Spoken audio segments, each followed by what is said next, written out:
মায়া, মায়া, কোথায় তুই? দেখ আমি তোকে লিজাইতে এসছি। মায়া, মায়া। কি উল্টো পাল্টা বকছিস? মাথাটা তো খারাপ হলো নাকি? মাথা আমার খারাপ হয়নি দিদি, তোমার হবে। এই লাও।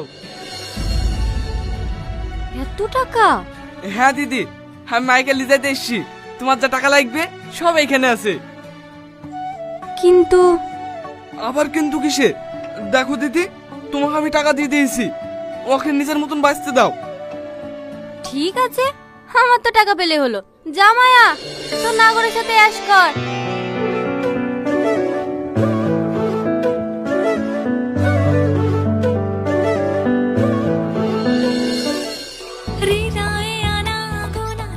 আজ থেকে আমাদের নতুন জীবন শুরু হলো। আমি তোর গায়ে ওই নোংরা শহরে হাওয়া আর লাগতে দেবো না। তুই আমার মতো একটা মেয়ের জন্য নিজের সবকিছু ত্যাগ করলি। তোর মতো মানুষ হয় না রে। আমি তো তোকে ভালোবেসে এসব করেছি রে পাগলি, এমনি এমনি তো করিনি। কথা দে, সারা জীবন এই হাতটা ধরে রাখবি। কথা দিলাম, মৃত্যুর আগে পর্যন্ত এই হাত ছাড়বো না। আজ থেকে আমরা নতুন করে বাঁচবো। সত্যি তোকে ভালোবাসি, সত্যি তোকে। এরকম ভাবে না, এইভাবে। আরে দে আমাকে দে। আমাকেও শিখিয়ে দে না। হেদা, আটাটা হাতে নিবি, চাপ দিবি, চাপ দিয়ে এখানে চারটি আটা ছিটি দিবি, ছিটিলি আস্তে আস্তে বেলবি।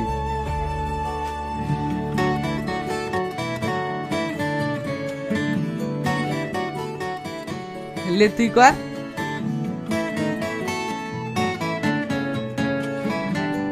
এই তো খুব ভালো হয়েছে।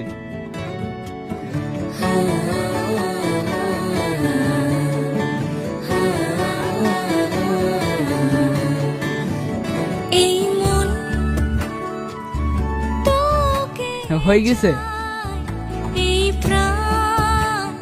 সাবধানে, হাতে তাপ লাগে না। মাংসটা রান্না হয়েছে?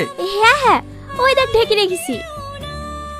তাড়াতাড়ি রুটিগুলো করলে ভাই চলে আসলে আবার বসে দিতে হবে। সকাল থেকে এত তড়িজড়ি করছিস, কোন ভাই আসবে বলতো? আমাদের সেলিম ভাই, ওই তো আমাদের এই ঘরটা দেখে দিয়েছে। বাবা, তাহলে তো ভালোই খাতির করতে হয়। রোহন, রোহন আসছি ভাই। তুই তাড়াতাড়ি রুটিগুলো করলে